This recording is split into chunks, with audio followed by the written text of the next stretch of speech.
प्रधानमंत्री जी का मुझे एक भाषण याद आ रहा है, जिसमें हाल में ही उन्होंने बताया था कि देश में 18 राज्यों में भारतीय जनता पार्टी की सरकार है, जिसमें 1300 से अधिक विधायक और 400 से अधिक सांसद हैं। फिर भी उन्होंने कहा था, अभी रुकना नहीं है, अभी थमना नहीं है। हम जब भी किसी बड़ी पार्टी को देखते हैं तो हम उसकी सफलताएं देख पाते हैं, पर जो हम नहीं देख पाते हैं वो है उसके पीछे की मेहनत, उसके पीछे की कार्यशैली, उससे जुड़े लोगों की मेहनत, उनकी कहानियाँ, उनकी परेशानियाँ। भारतीय जनता पार्टी का एक बहुत महत्वपूर्ण अंग है बीजेपी महिला मोर्चा, जो लगातार महिलाओं के लिए काम कर रही है, महिलाओं के सशक्तिकरण के लिए काम कर रही है और रोज़मर्रा की उनकी परेशानियों से जुड़ी है और सरकार की जितनी भी योजनाएं हैं उन तक पहुंचा रही हैं। आज हम जिससे बात करने वाले हैं, उन्होंने बहुत कम उम्र में वो सफलताएं हासिल कर ली, जो मेरे लिए और आप सबके लिए प्रेरणा का स्रोत है। नमस्कार, मैं दीपशिखा पांडे और मैं आज बात करने वाली हूँ नेशनल जनरल सेक्रेटरी बीजेपी महिला मोर्चा दीप्ति रावत जी से। नमस्कार मैम। नमस्कार दीपशिखा जी। मैं चाहूँगी मैम कि आप अपने बारे में हमारे दर्शकों को थोड़ा बताएं। दीपशिखा जी, देखिए मैंने काम किया और मैंने स्टूडेंट लाइफ से ही एक सोशल वर्क करना, या आप कहेंगे कि अगर सामाजिक कार्य करना या स्टूडेंट्स के बीच में काम करना, वो शुरू किया। लेकिन ये प्रेरणा जो मुझे मिली, जो मैंने स्टूडेंट लाइफ से काम शुरू किया और एज ए स्टूडेंट लीडर भी रही, मैं दिल्ली यूनिवर्सिटी स्टूडेंट यूनियन की जनरल सेक्रेटरी रही। उसका कारण ये था कि मेरे परिवार में सभी लोग सामाजिक कार्य में कहीं ना कहीं जुटे हुए थे। दादाजी भी थे, पिताजी भी थे और माताजी भी मेरी बहुत सामाजिक थी और कुछ ना कुछ एक्टिविटीज़ हमारे यहाँ सोशल चलती रहती थी और वो संघ बैकग्राउंड से भी थे, तो संघ से भी जुड़े हुए थे दादाजी और पिताजी और माताजी तीनों लोग। तो कहीं ना कहीं वो संघ का बैकग्राउंड भी था और वो एक सामाजिक कार्य भी देखा था घर में किस प्रकार से होता है। तो जैसे ही स्कूल पास आउट करके हम कॉलेज में गए, तो कॉलेज जाते ही हमने विद्यार्थी परिषद ज्वाइन कर ली। तो विद्यार्थी परिषद जब हम आ गए, तो हमने स्टूडेंट्स की, जब फर्स्ट ईयर में आपको हेल्प की ज़रूरत होती है, मतलब आप फ्रेशर हैं और सीनियर्स आपकी हेल्प करते हैं, वहाँ हमारे साथ ये हुआ कि हमने जैसे ही हम कॉलेज में गए, हमने कॉलेज ज्वाइन किया, तो हम लोग खुद और फ्रेशर होने के बावजूद हम और फ्रेशर्स की वहाँ पर मदद कर रहे थे, उनकी हेल्प कर रहे थे। तो एक स्टूडेंट लाइफ से स्टूडेंट पॉलिटिक्स से मैंने ये शुरू किया और उसके बाद फिर कभी देखा नहीं पीछे मुड़ के, लगातार कुछ ना कुछ, क्योंकि लगातार काम करती रही।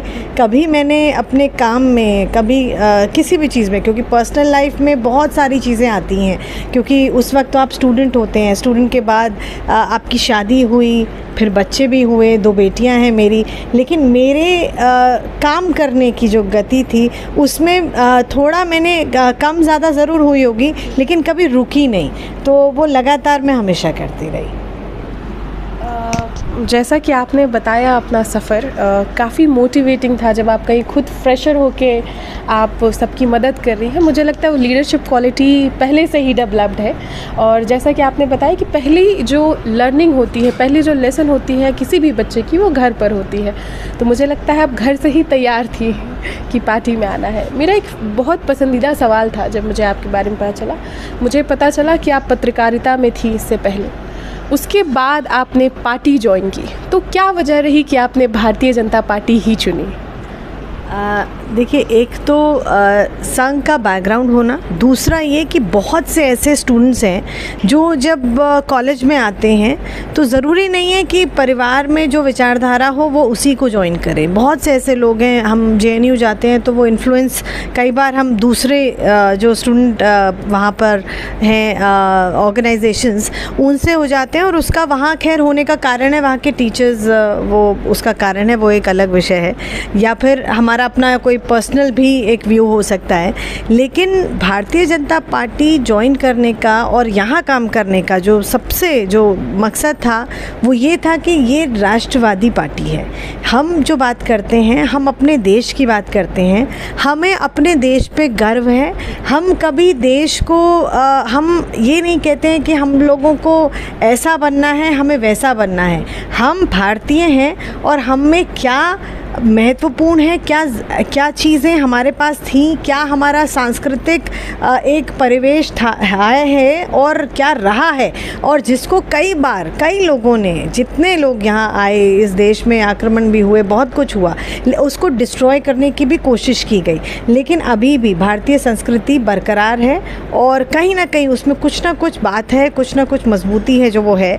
और भारतीय जनता पार्टी सांस्कृतिक राष्ट्रवाद को लेकर चलता है। वो पूरे अपने देश की बात करता है, वो भारतीयता की बात करता है, वो वसुधैव कुटुंबकम की बात करता है, वो हम अलग भाषा अलग देश फिर भी अपना एक देश की बात करता है। इसलिए ये सब चीज़ें आपको इंस्पायर करती हैं और ये करते हुए ही मैंने भारतीय जनता पार्टी को ज्वाइन किया। अक्सर जो खुद सवाल करते हैं उनसे सवाल कर पाना बहुत मुश्किल होता है, और आप नेता तो हैं ही, कुशल वक्ता भी हैं और उसके साथ आप पत्रकार भी रह चुकी हैं, सफल माँ भी हैं। तो जैसा आपने बताया कि भारतीय जनता पार्टी राष्ट्र की पार्टी है, हम देश की बात करते हैं। देश में बीजेपी के 8 साल पूरे हो चुके हैं, इसमें आप महिलाओं की स्थिति को कैसे आंकती है और आपको क्या लगता है पिछली सरकार कहाँ चुकी जो इस सरकार ने उस पर काम किया है? देखिए, पिछली सरकारों ने जो काम किया, या आज से 70 साल तक मैं आपको कहूँ जो काम हुआ लगभग, वो इस प्रकार से हुआ कि सरकारी मशीनरी काम कर रही थी और नेता चुनाव लड़ रहे थे और चुनाव जीतकर वो स्कीम्स बनाते थे, पॉलिसीज़ बनाते थे, और सरकारी जो तंत्र है हमारा, जो हमारी ब्यूरोक्रेसी है, जो हमारी अपर ब्यूरोक्रेसी, लोअर ब्यूरोक्रेसी, जितना सिस्टम है वो अपना काम करता था। ब्लॉक लेवल पे आप देखेंगे नीचे लेवल तक, ऊपर से लेके नीचे तक काम होता था, तो वो उस तरीके से काम चल रहा था। और लेकिन अब जो 8 साल में परिवर्तन हुआ, जो चेंज हुआ, मैं आपको वो बताऊंगी कि लोगों में और पूरी मशीनरी कैसे बदली। वो ऐसे बदली कि पहले जो राजनेता थे वो ये सोचते थे कि हमने चुनाव लड़ा और चुनाव लड़के अगर वो जीत गए, उनकी पार्टी जीत गई तो जीत गई। मैनिफेस्टो हम लेकर आते हैं जब हम चुनाव लड़ते हैं, अपने कुछ वादे करते हैं, अपने कुछ हमारी चीज़ें होती है जो हम बताते हैं लोगों को कि ये हम करने वाले हैं जब हम जीत कर आएंगे। वो मैनिफेस्टो लेकर आते थे, जनता को बताते भी थे कि हम ये करने वाले हैं, ये करने वाले हैं, और उसके बाद जीतने के बाद वो मैनिफेस्टो कभी दोबारा देखा नहीं जाता था। वो उनको चुनाव दोबारा जब आने वाला होता था 5 साल के बाद, तो उसके जस्ट 6 महीने पहले, या मुश्किल से अगर कोई ज़्यादा सचेत है तो 1 साल पहले, वो उस मैनिफेस्टो को उठाकर देखता था और उस मैनिफेस्टो में देखता था कि भाई हमने क्या वादे किए थे ज़रा देखें, या जो उन्हें याद होते थे, कई बार उठा के भी नहीं देखते थे, तो वो जो याद होते थे, अच्छा यहाँ की रोड कहीं थी, यहाँ पर फ्लाईओवर कहाँ था, यहाँ पर ये वादा किया था, तो चलो इनका शिलान्यास कर देते हैं। तो वो क्या है, चुनाव आने से, दूसरा चुनाव आने से 6 महीना पहले वहाँ के शिलान्यास कर देते थे। उद्घाटन मतलब शिलान्यास हो जाता था जी, हाँ जी ये रोड अब बनने वाली है, यहाँ का शिलान्यास, शिलापट लग गया है। और उसके बाद फिर दोबारा चुनाव लड़ा जाता था और कहा जाता था कि देखिए हमने वादा किया था, अभी हमने शिलान्यास कर दिया है और अगले इस 5 साल में हम इसको बनाएंगे और फिर हम करेंगे। तो फिर अगला चुनाव ऐसे ही आता था, फिर वो भूल जाते थे कि हमने दोबारा कहा था, फिर शिलान्यास होता था। तो लगातार हर बार चुनाव से कुछ समय पहले शिलान्यास होते थे और ये सब होते थे। लेकिन आज की जो सरकार है वो जब वादे करती है, जब अपना मैनिफेस्टो लाती है, चुनाव लड़ती है और जो कहती है कि हम ये करने वाले हैं, तो उसके अगले ही दिन वो अपना मैनिफेस्टो भी देखती है और अपने जो पॉइंट्स बोले हैं, जो वादे किए हैं, उन पर काम अगले ही दिन से शुरू कर देती है और अगला चुनाव आने तक वो चीज़ बनकर तैयार होती है। समय उसका उद्घाटन करती है, ये वो पार्टी है। तो 8 साल में कोई ऐसी पार्टी नहीं है अभी 70 साल तक जिन्होंने कभी मतलब अपना रिपोर्ट कार्ड पेश किया हो, कहा हो जनता के सामने कि हमने इतने साल यहाँ पर राज किया या 5 साल हमारी सरकार थी तो हमने ये काम किया, कुछ दिखाया हो। लेकिन आज एक ऐसी सरकार हमारे सामने है जो काम करती है और अपने काम का रिपोर्ट कार्ड भी जनता के समक्ष रखती है और बताती है कि हमने आपसे जो वादे किए थे वो हमने वादे पूरे किए हैं, और ये वादे हैं और ये कुछ और हैं जिन पर हमने काम किया है और पूरे होने वाले हैं, क्योंकि हर चीज़ 5 साल में पूरी नहीं होती है, तो उन पर काम हो रहा है और जो हमने किए थे उनमें से इतने चीज़ें हम कर चुके हैं। तो ये एक पार्टी का जो कल्चर है, और जब हम वादे करते हैं, जब हम अपने उन पर याद रखते हैं अगले ही दिन से, तो फिर सरकारी मशीनरी की भी कहीं ना कहीं मजबूरी हो जाती है कि वो भी उस तेज़ गति से वो काम करते हैं, वो भी कहीं ना कहीं उसमें कोई कोताही नहीं बरतते, या कहीं उनमें कोई ऐसी चीज़ नहीं होती कि वो बहुत आरामदायक करें। उन्हें पता है कि अगर नेता इतना ज़्यादा सचेत है और इतना वो सक्रिय है, एक्टिव है, अगर वो कह रहे हैं, अगर पार्टी ये कह रही है, तो उनको भी तेज़ गति से काम करना है। वो फिर ब्यूरोक्रेसी ऐसे काम करती है। तीसरी चीज़ जो इसमें नई चीज़ जुड़ी है इन 8 सालों में, वो है पार्टी। आप देखिए, सरकारी जो भी योजनाएं हैं उस पर सरकार काम करती है, उस पर डिसीजन होते हैं, मशीनरी भी काम करती है, लेकिन उसके अलावा उस पर पार्टी भी काम करती है, पार्टी के कार्यकर्ता भी काम करते हैं। अब एक छोटा सा उदाहरण मैं आपको लूँगी कि बेटी बचाओ बेटी पढ़ाओ। अब बेटी बचाओ बेटी पढ़ाओ मोदी जी का ड्रीम प्रोजेक्ट, वो जब मुख्यमंत्री थे तब भी उन्होंने बेटियों के लिए बहुत काम किया। प्रधानमंत्री बनने के बाद तो उन्हें बहुत पूरे देश भर में काम करने का मौका मिला और उन्होंने इस अभियान को पूरा नेशनल लेवल पे हमने इसको लिया। लेकिन इसको जब सरकार ने तो इसको लिया ही, सरकार ने किया, प्रधानमंत्री जी की तरफ से ये हुआ, लेकिन हमने भारतीय जनता पार्टी में महिला मोर्चा ने भी इसको लिया, बेटी बचाओ बेटी पढ़ाओ को। तो बेटी बचाओ बेटी पढ़ाओ के जो अभियान है, इसकी जो संयोजक हैं, आप ये सोचिए कि हमारी स्टेट लेवल पे है, नेशनल लेवल पे है, स्टेट लेवल पे है, हमारे ज़िले स्तर पे है, और उसके बाद मंडल स्तर पे भी हमारे पास बेटी बचाओ बेटी पढ़ाओ अभियान की संयोजक है। यानी वो काम नीचे तक पहुंच रहा है कि नहीं पहुंच रहा, सरकार कैसे काम कर रही है, उसका फ़ायदा नीचे तक लोगों को मिल रहा है कि नहीं मिल रहा, इसको पार्टी भी अपनी जिम्मेदारी समझकर इसको आगे बढ़ाती है, इसको काम करती है। तो इस तरीके का जो वर्क कल्चर है, ये आज बदला है इन 8 सालों में, मैं आपसे ये कहूँगी। जैसा कि आपने बताया कि ये वादों की सरकार नहीं है, बल्कि ये इतिहास रचने में यकीन रखती है। आपने बताया आप मंडल स्तर तक आप औरतों से जुड़ी हैं, तो मैं जानना चाहूँगी कि कितना मुश्किल हो पाता है उन औरतों से जुड़ना, क्योंकि वो शिक्षित नहीं है, वो शायद आपकी बात नहीं समझ पाएँ, या उनके पास एक फाइनेंशियल बर्डन है। उस तरह की औरतों के बीच जाना, अपनी बात रखना, उनको कनेक्ट कर पाना कितना मुश्किल होता है, क्योंकि हम जो देखते हैं हमें लगता है कि अच्छा मैम आई, उन्होंने सबको कनेक्ट किया, पर आपको जो डिफ़िकल्टी फेस करना पड़ता है, मैं उसके बारे में थोड़ा जानना चाहूँगी। देखिए, बहुत सारी चीज़ें हैं जो बिल्कुल जिन महिलाओं की आप बात कर रहे हैं उनको रोज़मर्रा में अपनी रोज़ कुआं खोदना होता है और रोज़ पानी पीना होता है। तो मतलब वो अगर काम नहीं करेंगी रोज़ तो उनका घर नहीं चलने वाला, उनका चूल्हा नहीं जलने वाला। ऐसी महिलाओं से हम जुड़ते हैं, ऐसी महिलाओं के बीच में हम काम करते हैं, और हमें बहुत खुशी होती है ये बताते हुए कि आज ये महिला, एक कोई भी महिला हो देश की किसी कोने की, अगर हम उसको कहें कि वो भारतीय जनता पार्टी से कैसे कनेक्ट फील करती है, तो वो सबसे ज़्यादा अगर किसी से कनेक्शन वो फील करती है तो वो करती है प्रधानमंत्री जी के साथ। हमको अगर हम जब जाते हैं और उनसे मिलते हैं तो वो सबसे ज़्यादा अगर हमें धन्यवाद करती हैं तो वो करती हैं प्रधानमंत्री जी का, कि हम मोदी जी का कैसे धन्यवाद करें। वो हमसे हमेशा ये कहती हैं कि आप हमारी बात उन तक ज़रूर पहुंचाइएगा। और वो क्यों धन्यवाद करती हैं, सबसे ज़्यादा मैं आपको ये कहूँगी कि 8 साल पहले एक छोटी सी समस्या कि एक महिला को जिस चीज़ की सबसे ज़्यादा एक अपनी डिग्निटी की ज़रूरत होती है, एक उसको थोड़ा सा एक अपना एक रहता है कि होना चाहिए, तो वो चीज़ अगर किसी सरकार ने कभी नहीं समझी तो वो कैसे समझी मोदी जी ने, कि कैसे इस देश में आज 11 करोड़ शौचालय इस देश में बने हैं। जब हम गए और बहुत दूरस्थ इलाकों में गए, कई बहुत सारे उत्तर प्रदेश में भी जाना हुआ, मध्य प्रदेश में भी जाना हुआ, तो जब हम गए तो वहाँ पूछा मैंने, एक गांव में हम गए, बेहद बहुत ही इंटीरियर का गांव था, तो वहाँ मैंने पूछा कि वॉशरूम कहाँ है यहाँ पर, आपके यहाँ शौचालय कहाँ है।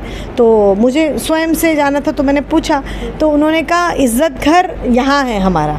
तो मैंने कहा इज़्ज़त घर, तो उन्होंने कहा हम इसको इज़्ज़त घर कहते हैं, और उन्होंने उस पर वॉल राइटिंग भी की हुई थी, पेंट से इज़्ज़त घर लिखा था। कहा ये इज़्ज़त घर देने का काम हमें प्रधानमंत्री जी ने किया है। तो आज वो उसे इज़्ज़त घर बोलते हैं, क्योंकि पहले उनको सूर्य उदय से पहले का उनको इंतज़ार करना पड़ता था, उनको सूर्य अस्त का इंतज़ार करना पड़ता था कि सूर्य अस्त होगा फिर वो कहीं अपना बाहर जा सकती हैं। और उसमें जो घटनाएं होती थी, जो बहुत सारे हमने सेक्सुअल अब्यूज़ भी जो देखे हैं, उसमें भी बहुत अच्छे नंबर से उसकी गिरावट आई है ये शौचालय बनने के बाद। वो भी घटनाएं बहुत ज़्यादा हो जाती थी। तो अब देखिए, इससे पहले कभी ये मूलभूत सुविधा थी, एक महिला को चाहिए थी, जो उसके पास नहीं थी।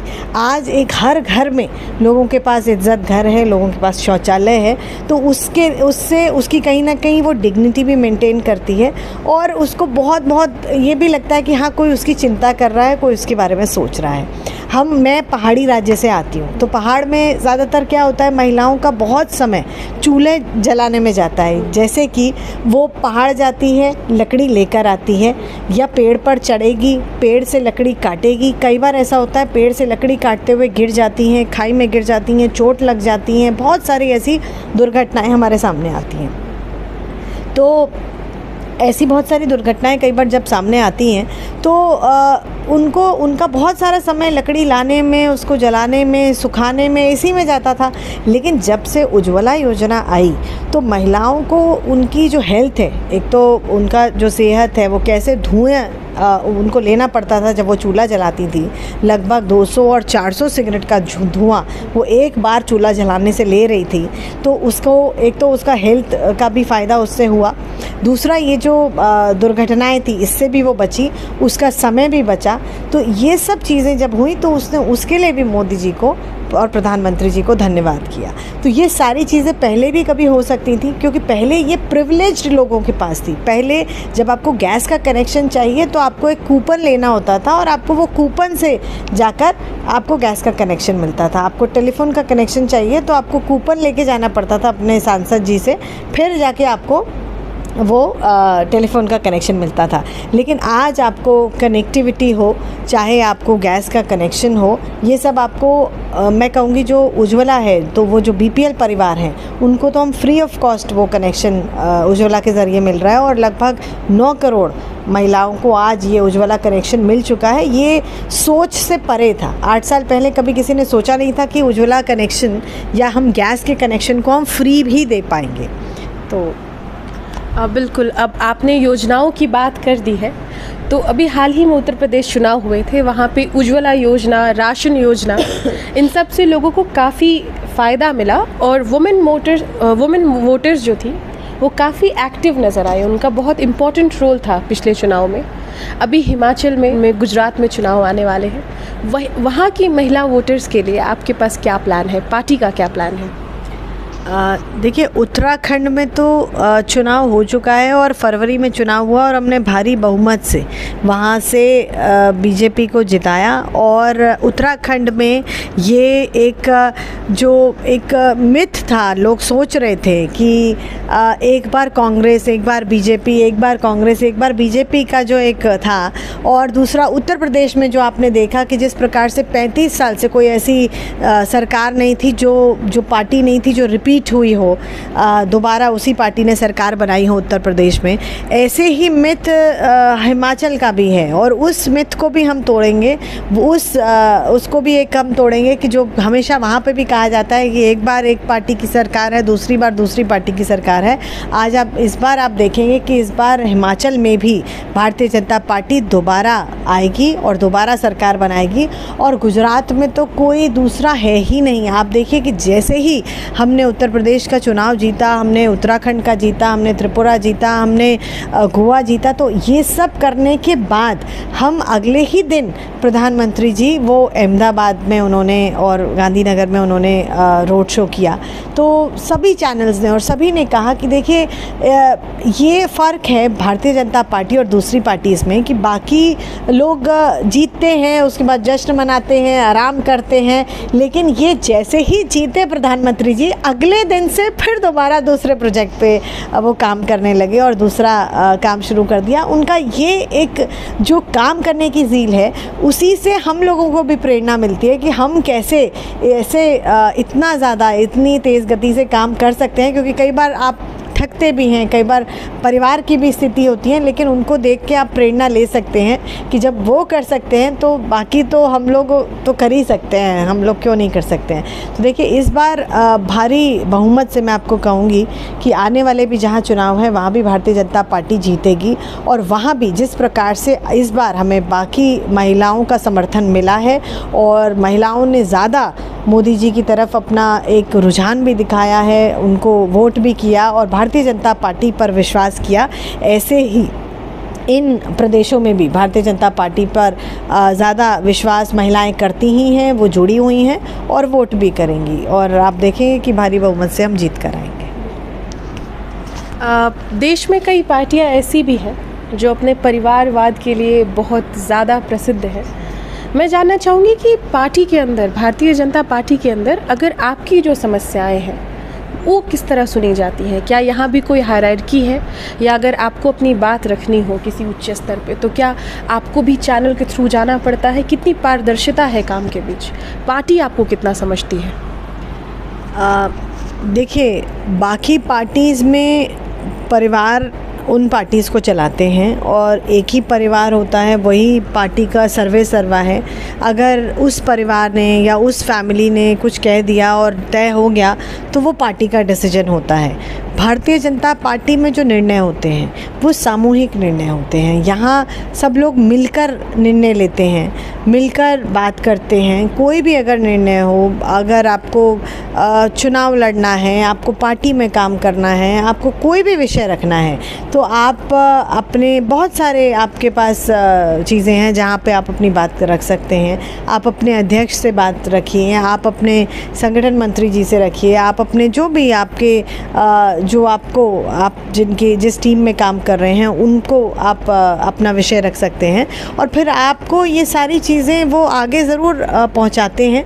और ये जो भी होता है ये डिस्कस करके होता है, और ऐसा भारतीय जनता पार्टी में ही होता है जहां पर आप देखेंगे कि ऐसे लोग अपर हाउस भी चले जाते हैं, ऐसे लोगों को टिकट भी मिलता है, लोकसभा भी चले जाते हैं, विधानसभाओं में भी चले जाते हैं, जिनका कोई फैमिली बैकग्राउंड नहीं है, कोई पॉलिटिकल बैकग्राउंड नहीं है, उनका कोई परिवार का व्यक्ति पॉलिटिकल नहीं है, लेकिन वो एक अच्छा कार्यकर्ता है, उसकी एक अच्छी छवि है, वो ईमानदार है, वो ईमानदारी से पार्टी का काम भी करता है और ईमानदारी से जनता के बीच में उनसे जुड़ा रहता है। अगर ऐसा कोई भी व्यक्ति के बारे में अगर पार्टी को पता लगता है तो उसको पार्टी स्वयं से चुनकर उसे निकाल कर लेकर आती है। उसमें किसी को अपनी अप्रोच करने की ज़रूरत नहीं है, किसी को कुछ कहने की ज़रूरत नहीं है।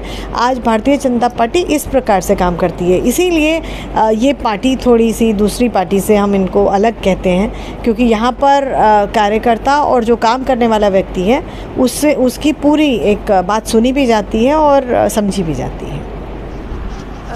जैसा कि हम जानते हैं कि आप बहुत लंबे समय से बीजेपी के साथ जुड़ी हैं और लगातार काम कर रही हैं, और आपने बताया अब ग्राउंड पे भी कई बार आपका जाना होता है।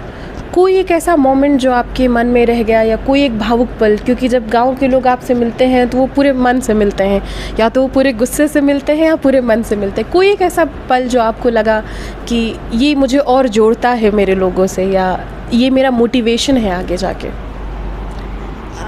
देखिए, जब हम जाते हैं और अभी पार्लियामेंट में एक निर्णय आया और विधेयक एक पास हुआ, स्मृति ईरानी जी ने उसे रखा था, उनका बाल विकास मंत्रालय ने, कि कैसे लड़कियों की जो शादी की उम्र है उसको बढ़ाकर 18 से 21 कर दिया जाए।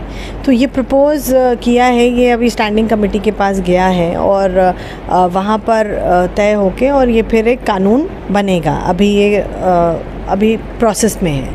तो इसके लिए मुझे ऐसा लगा था कि शायद गांव की महिलाओं से अगर हम बात करेंगे तो उनको लगेगा कि आप ऐसा निर्णय क्यों लेके आ रहे हैं, हमको तो जल्दी से अपनी लड़कियों की शादी करनी है, वो जल्दी से अपने घर जाएं और बस मतलब उनको अपना एक ज़िम्मेदारी से हम लोग हमारी छुट्टी होगी। तो मुझे ऐसा लग रहा था। लेकिन आप देखिए, मैंने देश के कम से कम कई राज्यों के गांव में, इलाकों में, मतलब पहाड़ी राज्य से लेकर और साउथ से लेकर सेंट्रल इंडिया से लेकर, मैंने कई राज्यों में गांव में बिल्कुल जाकर पूछा और गांव की महिलाओं से पूछा, जो महिला मंगल दल की जो महिलाएं होती हैं उनसे पूछा, बिल्कुल गांव में पूछा और मैंने कहा कि ऐसा ऐसा निर्णय भारतीय जनता पार्टी लेकर आ रही है, आपको कैसा लगेगा। तो उन्होंने मुझे सीधे सीधे कहा कि हम इसके लिए मोदी जी का, हम अपनी मंत्री स्मृति जी का बहुत बहुत, आपके महिला मोर्चा का, सभी का बहुत बहुत धन्यवाद करते हैं कि अगर आप ऐसा निर्णय लेके आ रहे हैं। और वो इस निर्णय से बहुत खुश थी और सारी महिलाएं। मैंने कहा आपको नहीं लगता बेटियों की शादी जल्दी होनी चाहिए? वो कहती नहीं, बेटियां अपने पैर पर खड़ी होंगी, क्योंकि ये जो निर्णय लिया गया हमारी सरकार द्वारा, जब ये जो आ रहा है कानून, इसके लिए ये लिया ही इस कारण से गया कि बेटियां जब 18 साल की होती हैं तो 18 साल में वो बहुत अपना प्रोफेशनल कोर्स, अपने पैरों पे खड़ी नहीं हो पाती, तो कहीं ना कहीं आर्थिक रूप से भी कमज़ोर रहती हैं और अपने पैरों पे नहीं खड़ी हो सकती। तो वो इकोनॉमिकली स्ट्रांग हो, वो फिज़िकली स्ट्रांग हो, क्योंकि अगर 18 साल में शादी होगी और वो छोटी उम्र में माँ बनेगी तो बच्चा भी कमज़ोर होगा, वो स्वयं भी कमज़ोर माँ होगी। तो 18 के अलावा वो 21 में होगी तो उसका भी वो भी एक शारीरिक रूप से मजबूत होगी और स्वस्थ होगी, उसका बच्चा, होने वाला बच्चा भी स्वस्थ होगा। वो कुछ पढ़ के, ग्रेजुएशन करके, कोई प्रोफेशनल कोर्स करके वो शादी करेगी तो अपने पैरों पे भी खड़ी हो सकती है। तो ये सारी चीज़ें देखते हुए ये निर्णय लिया गया और ये बड़ा मेरे लिए एक बहुत ही एक भावुक पल था कि जब सबने, मतलब मैंने महिलाओं से पूछा और एक बिल्कुल बूढ़ी जो महिलाएं थी उन्होंने भी कहा कि हम बहुत खुश हैं इस निर्णय से और उन्होंने बहुत बहुत धन्यवाद इसके लिए हमारी सरकार और मोदी जी का किया। देश में महिलाओं के लिए सुरक्षा का मुद्दा बहुत बड़ा है। सरकार कोई भी हो, हर औरत, चाहे वो काम करती है घर में या वो ऑफिस जाती है या अगर बच्ची स्कूल जाती है, तो सबकी एक इच्छा होती है कि हम जानें कि आने वाली सरकार हमारी सुरक्षा में क्या ऐड करने वाली है। तो पार्टी महिलाओं की सुरक्षा को कैसे देखती है?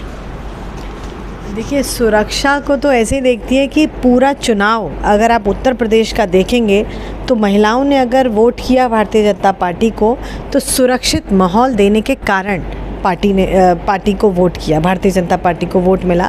क्योंकि वहाँ पर जिस तरीके का, पूरे देश भर में मैं आपको कहूँगी, जहाँ पर दूसरी पार्टियों की सरकार होती है वहाँ पर क्या माहौल है हम देख रहे हैं। हम देख रहे हैं कि लगातार कैसी कैसी घटनाएं हमारे सामने आ रही हैं और कैसी कैसी, जब उत्तर प्रदेश में दूसरी पार्टी की सरकार थी, ख़ास तौर पे जब सपा थी, तो वहाँ पर जब हम गए, मैं जब अमेठी गई तो मैंने वहाँ से पूछा कि भाई आप क्या कर रही हैं, किसको वोट करेंगी? कहती हैं हम तो मोदी और योगी सरकार बनाना चाहेंगे, दोबारा मोदी और योगी को वोट करेंगे। मैंने कहा क्यों वोट करेंगे?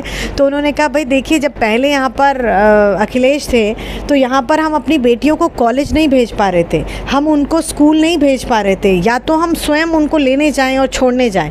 अगर वो खुद से आ रही हैं और खुद से जा रही हैं तो कुछ नहीं पता कि कौन उनको बीच में ही वहाँ से अगवा करके ले जाए, कौन उनका बीच में ही वहाँ से उठाकर ले जाए। कोई सुरक्षित माहौल नहीं था और कोई सुनवाई नहीं थी। अगर ऐसी जब घटनाएं हो जाती थी तो उसके बाद कोई सुनवाई भी नहीं होती थी। तो उन्होंने कहा कि ये जो सुरक्षित माहौल है, आज आप जो लड़कियों को देख रही हैं कि लड़कियां साइकिल पे अपनी एक्स्ट्रा क्लासेस करने के लिए भी जा रही हैं स्कूल के बाद शाम को, तो ये अभी का माहौल है, ये योगी सरकार और मोदी सरकार है, उसके कारण ये माहौल आप उत्तर प्रदेश में देख रहे हैं। तो हम नहीं चाहते कि दोबारा से यहाँ पे कोई गुंडा राज हो, हम चाहते हैं कि दोबारा से हम ऐसे ही सुरक्षित माहौल हमारे प्रदेश में रहे। तो इस तरीके का माहौल भारतीय जनता पार्टी अपनी तरफ से और कोशिश करती है और देती है, तो महिलाएं इसीलिए कहीं ना कहीं बहुत अपने आप को कनेक्टेड महसूस करती हैं, क्योंकि जो भी लोग ऐसी चीज़ों में इन्वॉल्व रहते हैं उनके ऊपर कड़ी कार्रवाई भी होती है, उनके ऊपर एक्शन भी लिया जाता है। इसीलिए दूसरे जब सरकारें होती हैं तो इनको एक खुली छूट मिलती है कुछ भी करने की, लेकिन भाजपा सरकारों में कभी ऐसी खुली छूट नहीं मिलती। इनको पता है कि हमको कैसे रहना है, चाहे वो ख़ास तौर पे उत्तर प्रदेश में हमने देखा है कि कैसे वहाँ पे रोमियो स्क्वाड और बाकी सारी चीज़ों ने काम किया। बिल्कुल, जब भी कोई पद मिलता है तो उसके साथ उसकी रिस्पॉन्सिबिलिटीज़ बढ़ती हैं। हम जानते हैं कि Deepti Rawat ji national general secretary हैं, पर मैं जानना चाहूँगी, मैं चाहूँगी कि आप हमारे ऑडियंस को बताएं कि आपके जो ज़िंदगी में जो दिक्कतें आती हैं, कई बार आपको अपनी पर्सनल चीज़ें साइड रख के देश के लिए काम करना पड़ता है, पार्टी के लिए काम करना पड़ता है। तो मैं चाहूँगी लोग उस दीप्ति जी को भी जाने जो एक सशक्त नेता तो हैं, अपनी टीम के साथ काम कर रही हैं, पर वो घर कैसे चला रही हैं, वो अपने बच्चों को साथ में कैसे देख रही हैं, क्योंकि आपको अलग से उसके लिए समय नहीं मिल रहा और आपका समर्पण पूरा आपके काम के लिए। तो मैं चाहती हूँ कि लोग वो भी जानें कि आप उसके बाद कैसे अपनी चीज़ों को मैनेज कर रही हैं। देखिए, बहुत सारे लोग बहुत सारी बातें करते हैं, फेमिनिज़म की बातें करते हैं, महिलाओं को बराबरी की बातें करते हैं, और मैं तो ये कहूँगी कि महिलाओं को बराबरी की क्या ज़रूरत है। महिला का तो हमेशा अपर हैंड इस देश में रहा है। अगर हम अपनी पुरानी संस्कृति और सभ्यता को भी देखें तो महिलाओं का तो हमेशा से अपर हैंड रहा है। महिलाओं ने तो हमेशा, महिला विदुषी भी रही हैं, मैत्री भी रही है। आपने देखा है कि कितनी विदुषी महिलाएं इस देश में जन्मी हैं। तो बहुत सारी ये चीज़ें पहले से, पौराणिक समय से यहाँ पर आ रही हैं, लेकिन धीरे धीरे जब हम पुराने समय के बाद हम बहुत सारे ऐसे काल आते रहे तो लगातार ऐसा हुआ कि बहुत आक्रमण हुए, बहुत चीज़ें हुई, महिलाओं को घर में ही कन्फाइंड कर दिया गया, कहा कि आप घर में ही रहिए, फिर कहा कि आप पढ़िए भी मत। लेकिन उसके बाद दोबारा से कैसे सावित्रीबाई फूले जैसी महिलाओं ने दोबारा से उस शिक्षा जगत में महिलाओं के योगदान को, महिलाओं को आगे बढ़ाने का काम किया, खुद से निकली, चाहे उनको कितना भी विरोध झेलना पड़ा हो, वो काम उन्होंने किया और उसके बाद आगे बढ़ी। लेकिन मैं अपनी पर्सनल चीज़ें आपको ये कहूँगी कि हम कभी भी कोई चीज़, जो काम हम प्यार से कर सकते हैं, उस काम को हम विद्रोह करके या किसी लड़ाई झगड़े से नहीं कर सकते। जो काम आप अपने परिवार में, चाहे आप कहीं भी, आप प्रोफेशनल लाइफ में हैं, आप जॉब कर रही हैं, आप अपनी पर्सनल लाइफ में अपने परिवार में हैं, फैमिली में हैं, जो चीज़ें आप प्यार से चीज़ों को करवा सकती हैं और कर सकती हैं, वो चीज़ आप न गुस्से से, न लड़ाई से, न झगड़े से, न किसी प्रोटेस्ट से, न किसी विद्रोह से, किसी चीज़ से नहीं कर सकती।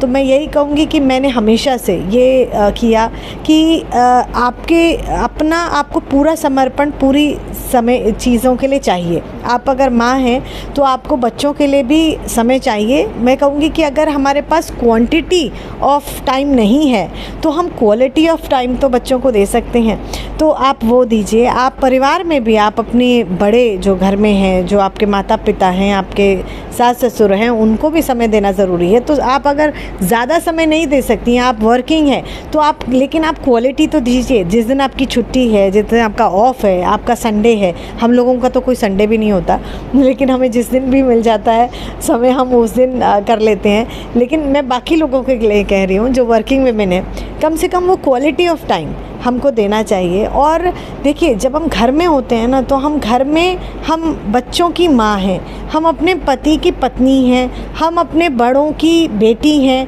हम घर में कोई लीडर नहीं हैं, हम घर में कोई अफसर नहीं हैं। अगर हम नौकरी कर रही हैं, हम घर में कुछ, तो मैं आपसे यही कह रही हूँ कि हर चीज़ प्यार से करना और अपने को हमेशा जड़ों से जोड़ कर रखना। अगर आप घर में इतने प्यार से रहेंगी और आप सबकी चिंता भी करेंगी, और उनको मालूम है कि आप बिज़ी हैं और आप इतने समय तो नहीं दे सकती हैं, लेकिन जितना समय है आप उसको बहुत अच्छे से देंगी, तो आप के साथ भी घर का कोऑपरेशन पूरा मिलेगा। आपको आपके बच्चे भी कोऑपरेट करेंगे, आपके हस्बैंड भी कोऑपरेट करेंगे और आपके माता पिता भी आपको कोऑपरेट करेंगे। तो मुझे लगता है 2 मेरी बेटियां हैं, छोटी हैं, स्कूल जाती हैं, तो उनके साथ इतना सब हमें ट्रैवल करना, मुझे काफ़ी बाहर भी जाना पड़ता है, तो थोड़ा सा रहता है, समस्या कई बार होता है, लेकिन सब चीज़ें मैनेज हो जाती हैं। परिवार है, बड़ा फैमिली है, उसमें हस्बैंड भी बहुत हम मुझे हेल्प करते हैं, वो हैं, माता पिता भी हैं, वो भी करते हैं, और भी सब लोग हैं परिवारजन। तो उनके बिना आप अकेले, मुझे लगता है कि कुछ ऐसा करने में थोड़ा समस्या तो आती है। तो इन सब चीज़ों के कारण मैं कर पाती हूँ, मुझे लगता है।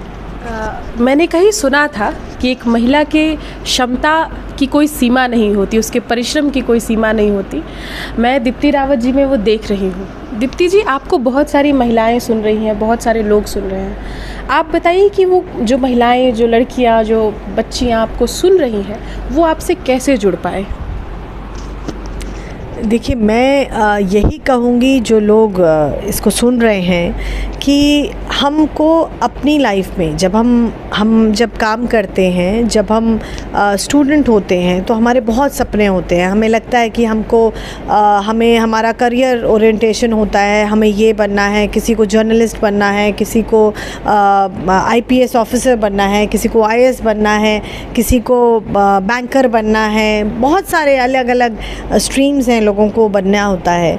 तो मुझे ये लगता है कि जितनी लड़कियां हमें सुन रही हैं, उनके लिए ये है कि जो आपके सपने हैं, जो आपने सोचा है, जो आपने तय किया है, उस पर काम करना भी ज़रूरी है, और उस पर निरंतर काम करें। क्योंकि आपके, देखिए, मुश्किलें ज़रूर आएंगी, हर्डल ज़रूर आएंगे, आपके जो रास्ता है उसमें आपको कहीं ना कहीं बहुत बार ऐसा लगेगा कि शायद आप वहीं रुक जाएं, क्योंकि ये आपकी मुश्किल पड़ाव आपके जीवन में है, इसको शायद आप ना पार कर पाएँ और आप अपने सपने छोड़ देते हैं। आपको लगता है कि नहीं, मुझे लगता है कि मुझे यहीं रुकना चाहिए।